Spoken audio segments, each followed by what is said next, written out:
y otros, ahí estás tú. Somos los mismos, somos distintos, pero nos llaman multitud. Perdonen que no me levante cuando digan de frente y al paso. No somos tropas, no somos soldados, mejor gotas sobre olas flotando. Y sí, seguiremos. La vida últimamente se ha convertido en una sucesión de toboganes donde se sube lentamente y se baja con brusquedad según pasa el tiempo. Esto ha dado de sí una legislatura o mandato en las corporaciones locales tan atípica que ha sido difícil que ninguna institución haya sido capaz de cumplir sus compromisos electorales, sino al contrario, ir resolviendo poco a poco los 1000 problemas que se han ido produciendo. En este contexto conocemos hoy la actualidad de la isla de Gran Canaria a través de su principal dirigente y sabremos si querrá seguir a partir de 2023 para cumplir este o aquel proyecto que no ha podido llevar a cabo pues por todas esas circunstancias. Antonio Morales, presidente del Cabildo de Gran Canaria, también de turno de la Federación Canaria de Islas FECAI, bienvenido. Muchísimas gracias, un placer. Buenos días. ¿Va a seguir en la política? ¿Se va a presentar a la reelección a la presidencia del Cabildo? Bueno, vamos a ver, estamos en ese debate. Por eso cuando ahora en la introducción decía, vamos a saber, y bueno, todavía no lo sé yo del todo. Pero casi que sí, ¿no? Porque... Bueno, no lo sé, vamos a ver. Es una decisión que tomaremos en los próximos días, próximas semanas. Pero bueno, yo siempre digo, si es que nos queda muchísimo tiempo, nos hemos metido todos en una especie de ya de pre-campaña, como si estuviéramos en una... Si quedan todavía hace tiempo, ¿no? Que estamos en claro, eso, si ¿no? Quedan 5 meses. Yo llevo algunos años en esto de la política y siempre he dicho a la gente de mi equipo, mira, que la campaña empieza al día siguiente de que te eligen. Que no puedes estar ahora intentando hacer llegar a la gente que vienes con unas propuestas distintas, que partes de la nada, que empieza un periodo distinto. Si es que tú lo que tienes que dar al final, cuando se cumpla tu mandato, es decirle a la gente, mira, he podido cumplir esto no lo he podido hacer por estas razones y voy a seguir porque quiero culminarlo o no, ya he agotado el ciclo vital dedicado a la vida pública, ¿no? Porque al fin y al cabo es eso. Pero bueno, es verdad que nos metemos toda en esa vorágine, ¿no? No, y sobre todo porque también ha sido, lo comentaba antes, ¿no? Un mandato complicado en una legislatura para el caso de aquellas instituciones que legislan, que es el caso del Parlamento de Canarias o del Congreso de los Diputados, también el Senado, que ha sido completamente atípico. Es decir, si había unos proyectos de hacer estas cosas y otras, pues al final se ha tenido que ir aparcando porque ha sido una situación complicada, con la pandemia primero sobre todo, porque ha durado mucho. Y que sigue durando, y después porque estamos teniendo ahora mismo una crisis de los precios tremendamente difícil de resolver. Pero es que yo se lo pregunto porque yo sé, me consta que su partido cuenta con usted.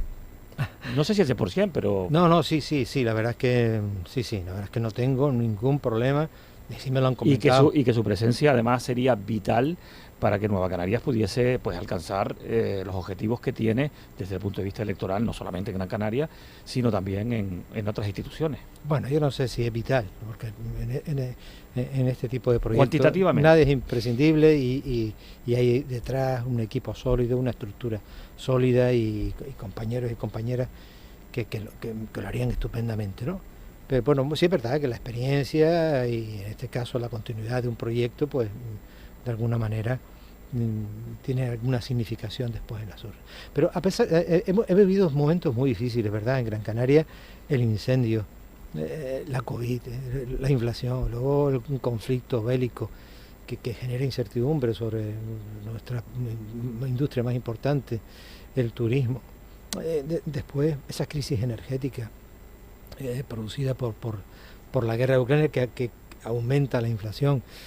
Pero afortunadamente nosotros hemos podido, por una parte porque teníamos músculo financiero, hemos podido seguir avanzando en el modelo de isla que defendemos, de coisla que defendemos, y hemos podido atender a los sectores más vulnerables, porque teníamos un músculo financiero necesario. En este momento el Cabildo es el motor de la dinamización económica de la isla. Estamos con más de 1.500 millones de inversión en el territorio insular. En el último año se han creado más de casi 8.000 empleos. Es decir, estamos en los datos de antes de la gran crisis, de la gran recesión de 2008, a pesar de todas esas dificultades. Y hemos podido cumplir hitos importantes para la isla, por ejemplo, la declaración de Patrimonio Mundial y la creación después de esos institutos para gestionarlo, con más de 20 millones para esa área de la isla estratégica fundamental. Hemos avanzado muchísimo en la declaración de Parque Nacional, pero hemos conseguido iniciar las obras de lo que me parece a mí un hito extraordinario para el desarrollo de futuro de la isla, que es el Salto de Chira, energético e hídrico, ¿no? Para el desarrollo energético e hídrico. Somos la isla en este momento con mayor penetración de las renovables, ¿no? Liderando la penetración de las renovables con un impulso de la multiplicación por 20 del autoconsumo y de la fotovoltaica. Soberanía alimentaria, que decíamos, bueno, esto, pues estamos en estos momentos produciendo el 90% de los huevos que consumimos, el 60% de los 28 millones de kilos de papa que los comemos en Gran Canaria, que somos muy paperos, o el 72% de hortalizas, o el 50 y pico por ciento, 50, 60 de frutas de temporada, ¿no? Eso es una buena noticia en torno a la soberanía alimentaria que pretendíamos también avanzar. Por lo tanto, digo que a pesar de todo eso, bueno, se han ido consiguiendo, avanzando. Estamos ejecutando ya en un 75% de ese plan sociosanitario imprescindible, necesario, de más de 1.600 camas para la isla de Gran Canaria. Bueno, a pesar de todo, se han ido consiguiendo cosas y avanzando en esa estrategia que nos habíamos trazado. Y no le dan ganas de terminar eso, de culminar eso. La verdad es que sí, que no puedo, y estamos hablando sinceramente, y la verdad es que sí.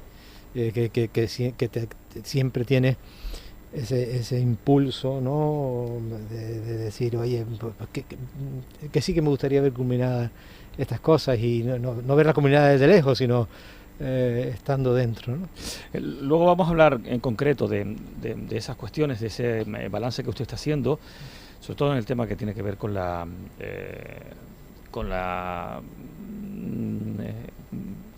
lo que tiene que ver con el crecimiento, sobre todo de la superficie que se dedica al sector primario, porque eso es importantísimo para eso, ¿no? Para conseguir el equilibrio, ¿no? de consumir los productos propios, porque hay una crisis en Canarias sobre esa cuestión de caída, digamos, de hectáreas cultivables, pero no es el caso de Gran Canaria. Luego lo concretamos, pero antes tengo que preguntarle por cuestiones que tienen que ver con su presidencia de turno de la FECAI. Ayer hubo un encuentro muy importante con el gobierno de Canarias, y donde una de las cuestiones fundamentales que se aprobó, porque había cierta incertidumbre sobre esta cuestión, ha habido mucho debate sobre esto, es el veto a cualquier rebaja del impuesto general indirecto canario, ese IVA canario que es el IJIC.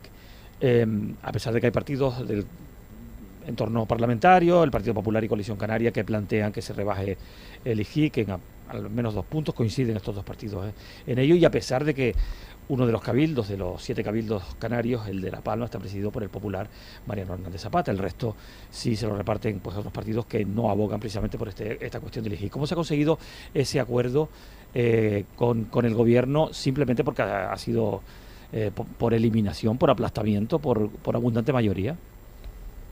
El acuerdo que tomamos, no, vamos a ver, sí, ayer, bueno, dentro de los hitos se me olvidaba citar, porque me imagino que luego hablaremos de ello, que es importante también, lo de la aprobación del PIO de Gran Canaria, que decía 13 años que se estaba trabajando para hacerlo realidad. Efectivamente, donde la soberanía alimentaria tiene también un espacio. Efectivamente, y por eso nuestra isla es la única con Fuerteventura que no pierde suelo agrícola, sino que gana suelo agrícola. Eso. Bueno, que no tiene que ver exactamente con el PIO, sino con una política de incentivación para hacer posible que el sector primario, que el mundo tiene rural... que ver con el PIO porque es planeamiento, es decir, si se reserva suelo para explotación agrícola, evidentemente tiene que ver con el planeamiento, ¿no? Sí, sí.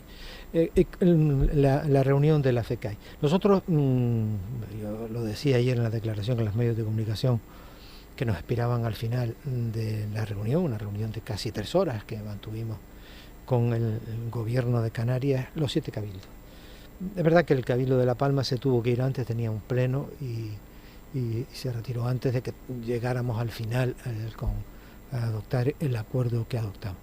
Nosotros decía yo ayer, que entramos molestos y digamos que con dudas sobre la efectividad de la reunión que vamos a mantener con el gobierno de Canarias, porque son muchos años de reivindicaciones de los fondos del bloque de financiación canario, porque entendemos que estamos recibiendo mucho menos recursos de lo que nos corresponden, que el gobierno se queda con una parte del fondo para tramitar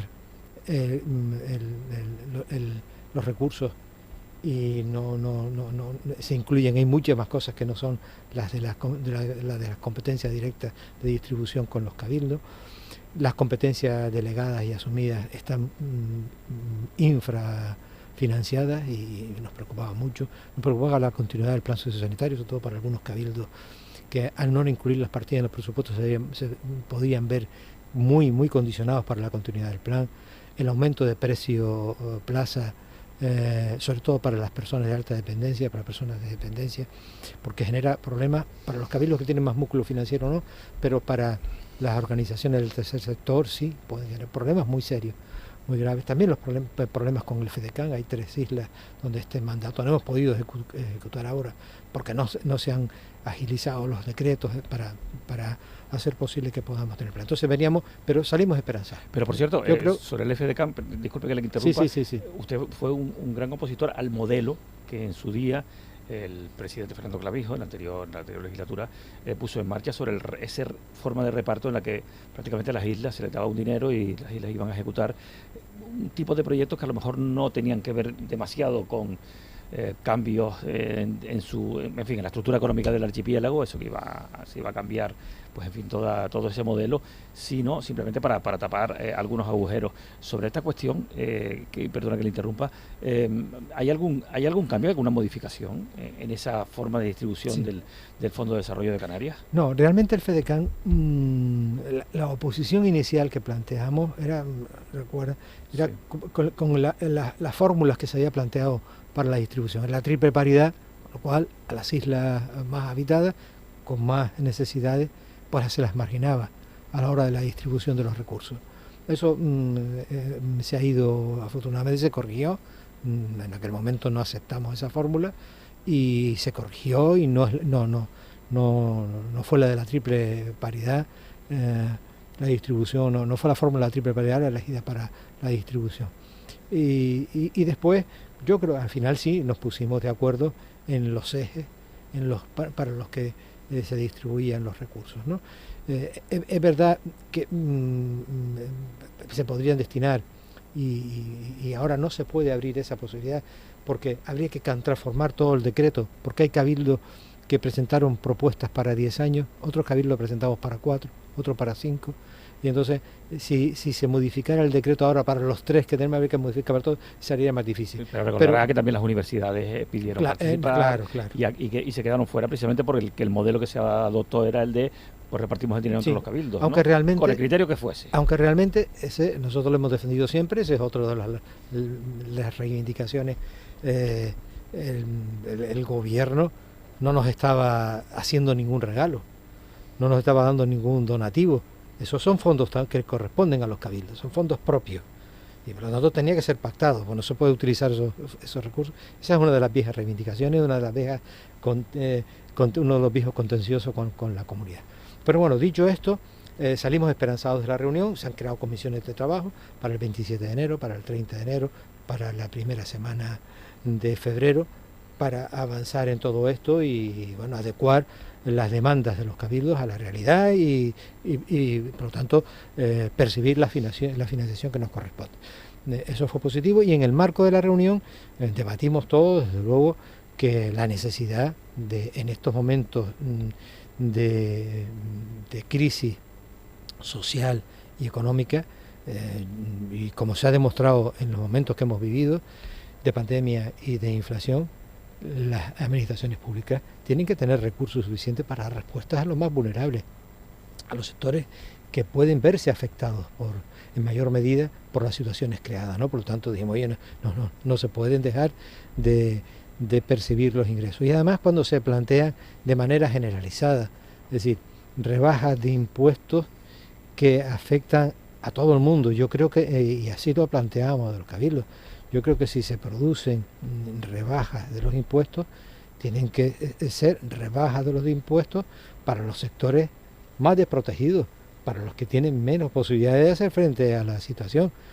Por lo tanto, cuando esas rebajas genéricas para todos, al final, a quienes benefician mayormente son los que tienen mayores recursos. Por lo tanto, los cabildos inmobiliarios no lo podemos, tenemos que en estos momentos mantener las estructuras necesarias que nos permitan hacer frente a la situación, ¿no?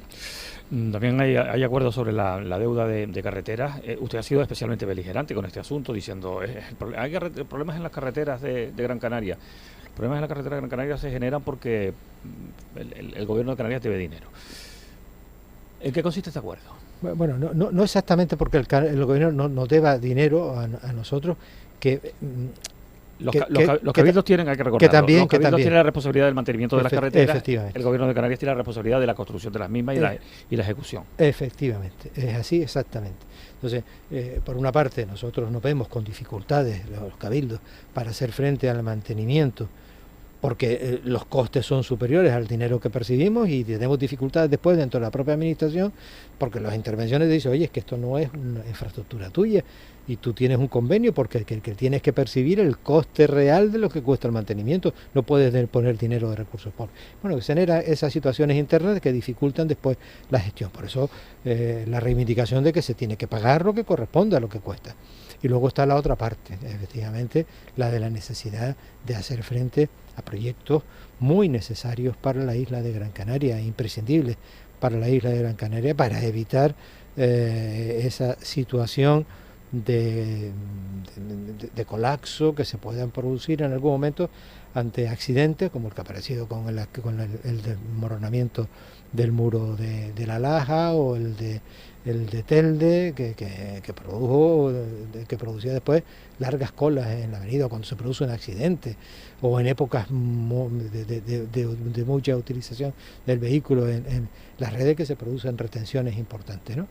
También se producen retenciones porque en el marco de la ciudad se realizan modificaciones, por ejemplo como la de Mesa y López, que después se transfiere a otros espacios de las carreteras y generan también ese tipo de colapso. Y es verdad que le hemos planteado al gobierno de Canarias soluciones para la Plaza de América, Belén María, Julio Luengo, para los accesos al campo Melenara, toda esa zona de Telde, que están trabajando en ello.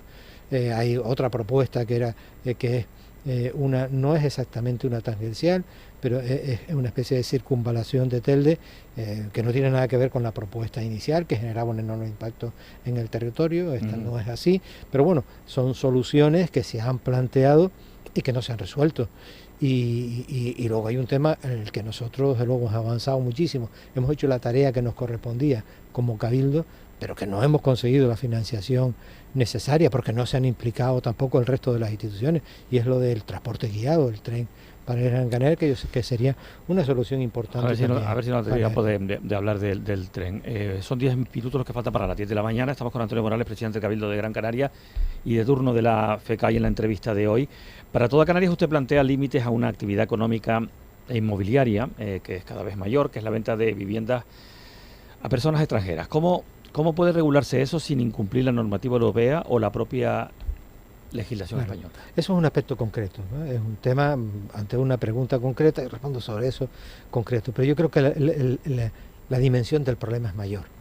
Y yo creo que afortunadamente se ha planteado en el Parlamento la creación de una mesa de trabajo encaminada a analizar la situación de las islas, de la fragilidad del territorio, de la protección de la biodiversidad, de las personas que habitamos en ellas, y por lo tanto valorar cómo el aumento de la población está condicionando todo esto, ¿no? Y a mí me parece importante efectivamente que se haga, que esa comisión empiece a trasladar cuanto antes a la sociedad propuestas para que puedan ser debatidas y para que las podamos consensuar. Pero yo creo que efectivamente la legislación europea no lo permite, pero en esto, como en otras cosas, el hecho insular ha provocado también modificaciones en la legislación para contemplar esa realidad, la ultraperificidad y el hecho insular. Y por lo tanto yo creo que debe ser contemplado. No puede ser, no puede ser que un territorio transfronterizo es nuestro, el de Gran Canaria, 1.500 kilómetros cuadrados. El PIO establece además la protección del 85%, el 85% del territorio queda libre de cualquier acción urbanística. Es decir, en ese 15% no cabe todo, no puede caber que vengan y que se queden con las viviendas, los que quieran venir se queden con las viviendas, que vengan residentes europeos los que quieran y se queden aquí de por vida, porque nos quedaríamos sin posibilidad de crecimiento para los nativos.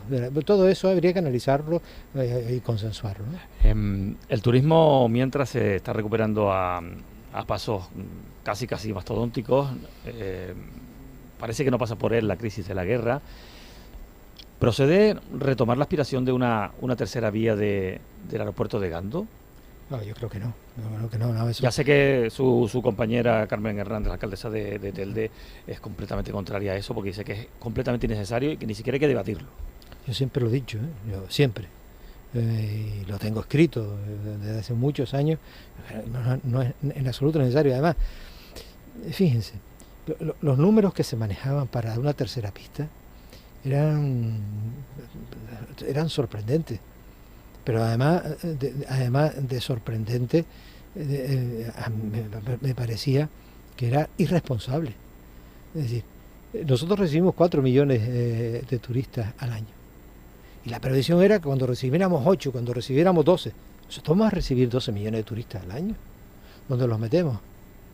No, además serían dos en Gran Canaria y otros tantos en Tenerife. Por eso digo, sin contar Lanzarote y Fuerteventura. Claro, ¿dónde metemos a todas esas personas? Que estamos hablando de una tercera pista para el aeropuerto. Eso son las valoraciones que se hacen para justificar después, en momentos en los que primaba el hormigón y la necesidad de seguir construyendo a ultranza, para justificar las cosas. No tiene ningún sentido. Sobre todo, además lo dicen los expertos, los aviones serán más grandes, no habrá necesidad de multiplicar los vuelos. Pero yo creo que además no debemos ir a 5, a 6. Lo que debemos procurar es generar turismo que genere aquí más gasto, que esté más tiempo en las islas, que circule por toda la isla, por lo tanto distribuya también los beneficios del turismo en el conjunto del territorio insular. Bueno, le hablaba usted antes del tren, el transporte guiado, ¿verdad? El tren al sur de Gran Canaria, fundamentalmente, que es el que está mejor situado. ¿En qué condiciones estará el próximo mandato de dar un salto definitivo? O al contrario, de atascarse definitivamente, porque probablemente sea clave, quizá, a partir de este mismo año, de este año 2023, ya saber qué orientación toma este proyecto. El proyecto ahí está claro, el Cabildo tiene una determinación. El problema es que son 2.000 millones de euros que necesita financiación y que no lo puedes asumir directamente como gobierno de la isla, porque no tienes recursos para hacerlo.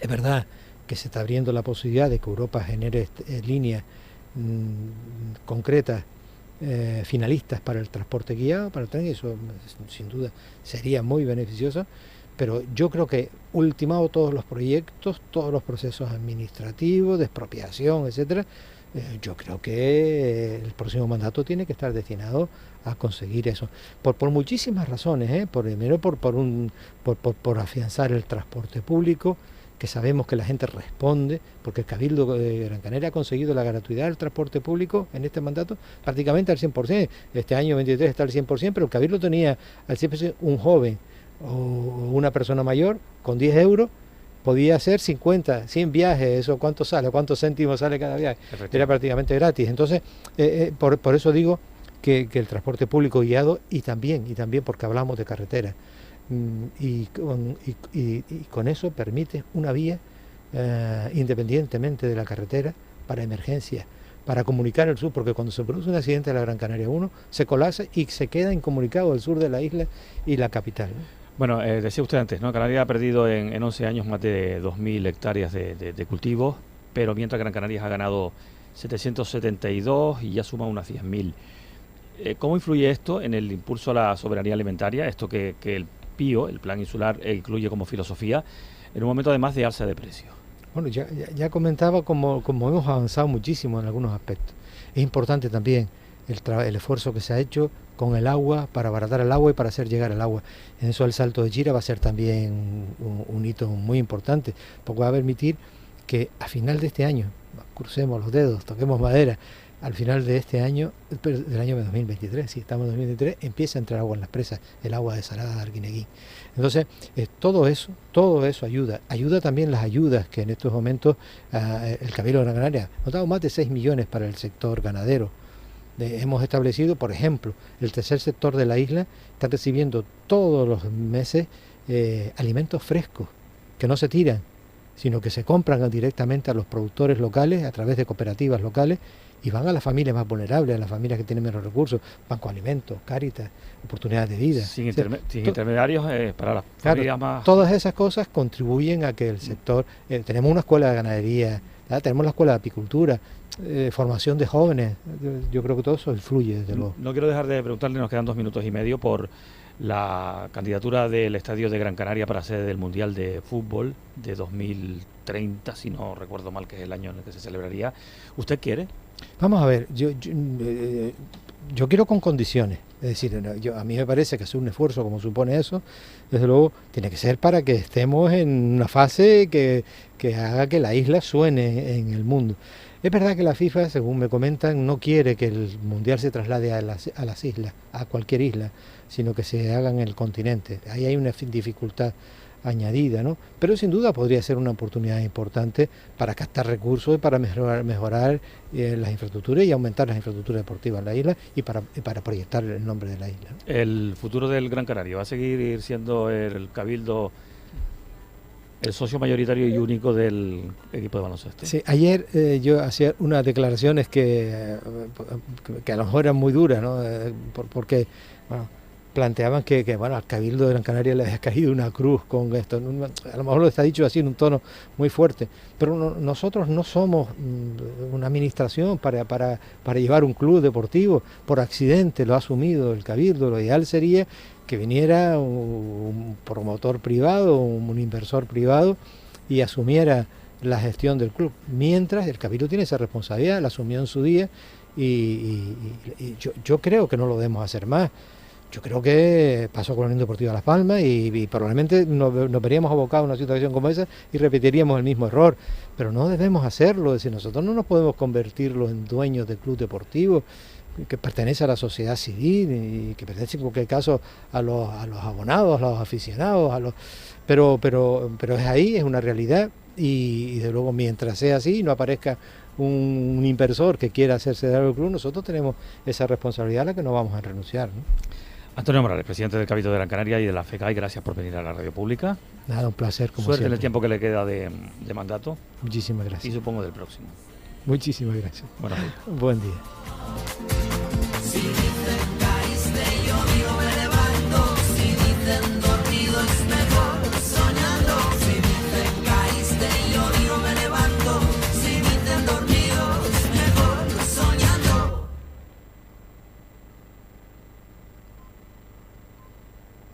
Son las 10 de la mañana en Canarias.